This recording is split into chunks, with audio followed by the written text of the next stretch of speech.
Dan sudah bersama kami di studio ini ada Ibu Susi Handayani, Dewan Pengarah Nasional Forum Pengada Layanan yang memang juga fokus kemarin di kasus yang di Bengkulu ya terutama ya. Dan Ibu kemarin baru dari sana? Enggak, saya memang dari Bengkulu. Oke, dari Bengkulu. Oke. Jadi kalau untuk temuan sementara untuk kasus yang Bengkulu ini apa yang Ibu punya? Ya, sebenarnya kan dari kasus ini menunjukkan bahwa ketika kekerasan seksual itu terjadi jauh dari pusat kota, maka akan lamban sekali pelayanan pada keluarga, karena ini kan sudah meninggal. Tapi artinya bahwa banyak korban kekerasan seksual yang terjadi, terutama daerah-daerah terpencil, pasti akan sangat sulit untuk mendapatkan hak-hak layanannya, terutama misalnya untuk pemulihan mereka ataupun untuk penuntasan kasusnya. Jadi kasus Yuyun ini sebenarnya jadi kayak apa ya, fenomena gunung es dan dia muncul. Jadi momentum ini akhirnya menggerakkan semua korban kekerasan untuk berani bicara. Selama ini kan misalnya mereka takut, malu gitu, ataupun keluarga menganggap ya sudah, kalau sudah meninggal sudah selesai. Masyarakat pun begitu, ketika korban kekerasan seksual itu meninggal, maka ya sudah, paling pelakunya saja dihukum.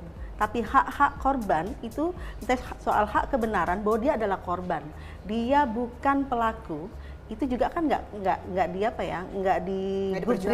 diperjuangkan gitu loh. Ya, sebenarnya hak-hak yang paling mendasar yang bisa diterima oleh korban kejahatan seksual ini apa sih Bu Susi? Sebenarnya adalah hak kebenaran. Jadi kalau selama ini kan Forum Pengada Layanan di Indonesia itu ada 115 lembaga, di mana dia hampir di 28 provinsi, Mbak. Jadi kami menerima hampir kasus kekerasan seksual itu kan terjadi 35 setiap hari, itu hampir 35 kasus yang terjadi setiap hari. Itu yang diadukan ya? Itu yang dilaporkan dan itu mendapatkan penanganan. Artinya masih banyak lagi kasus-kasus yang tidak bisa ditangani dan tidak dilaporkan.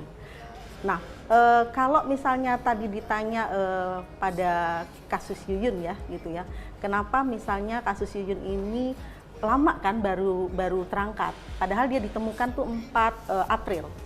Kemudian karena ada kasus-kasus lain, dia sepertinya kasus yang tertutup. Gitu. Pihak media sebenarnya memunculkan, tapi memunculkan lebih pada ada mayat ditemukan, kemudian diduga perkosaan, sudah selesai gitu. Tidak, masyarakat juga tidak sadar bahwa ini kejahatan kemanusiaan loh. Dan itu diam kan ketika ada viral yang begitu dahsyat di media sosial, baru orang tergerak untuk melakukan. Dan euforianya saya rasa sangat luar biasa gitu.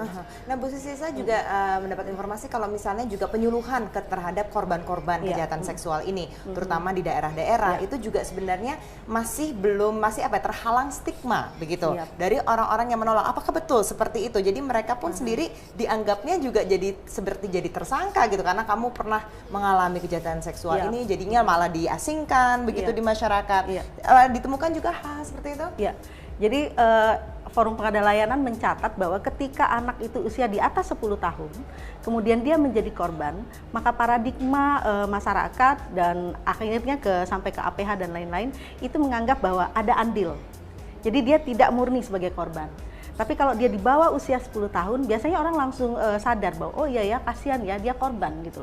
Tapi ketika di atas 10 tahun, pasti yang disalahkan adalah oh dia mungkin pakaiannya sih menggoda atau jalannya menggoda gitu loh. Dia sih nggak lihat kalau udah banyak laki-laki lain, seharusnya dia lari. Malah gitu justru disalahin korbannya dengan perspektif itu. Perspektif itu akhirnya sampai kepada misalnya penanganan hukumnya. Jadi ada beberapa kasus misalnya yang terhenti karena dianggap bukti tidak cukup. Nah kita berbicara sekarang ini banyak sekali wacana pemerintah ingin hukuman kebiri, kemudian juga hukuman sosialnya dengan menyebarkan foto tersangka, sampai untuk memberatkan hukuman untuk lebih dari 15 tahun penjara. Sebenarnya kalau bicara soal hukuman, apa yang paling pas menurut LBH Apik? Bukan LBH Apik ya. Menurut dari Ibu Susi. Jadi kalau di Forum Pengada Layanan ini termasuk anggotanya adalah LBH Apik. Sebenarnya penghukuman itu kan sudah diatur ya. Kalau dia anak sudah masuk di Undang-Undang Perlindungan Anak. Kalau dia orang dewasa dia masuk di KUHP ataupun di Undang-Undang Perlindungan Anak kalau korbannya anak, ataupun saya di KDRT kalau dia di rumah tangga. Dan itu sebenarnya sudah diatur secara kalau menurut kami sudah cukup maksimal. Artinya bahwa ketika para penegak hukum menjalankan tugasnya dengan baik ya. Artinya kalau itu maksimal 15 dan terbukti 15 ya dihukum 15 tahun gitu loh.